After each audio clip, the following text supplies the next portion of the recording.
میرے رسول کریم صلی اللہ علیہ وسلم نے فرمایا جب میت کو قبر میں رکھا جاتا ہے تو اس کے پاس سیاہ رنگ والے اور نیلی آنکھوں والے دو فرشتے آتے ہیں اور اس کو اٹھا کے بٹھاتے ہیں۔ باقی حدیثوں میں 3 ہی سوال ہیں، لیکن اس حدیث میں حضور نے فرمایا انہوں نے بس میرے بارے میں ہی پوچھنا ہے، اٹھا کے صرف یہ پوچھنا ہے بتا مدینے والے محبوب کے بارے میں دنیا میں کیا کہا کرتا تھا۔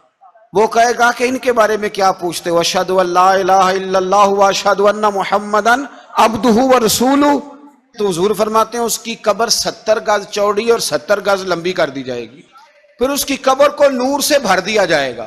حضور فرماتے ہیں وہ بندہ پھر فرشتوں سے ایک بات کہے گا، یہ ذرا میں اپنے گھر بتاؤں بھاگ کے کہ اللہ نے بڑی خیر کر دیا۔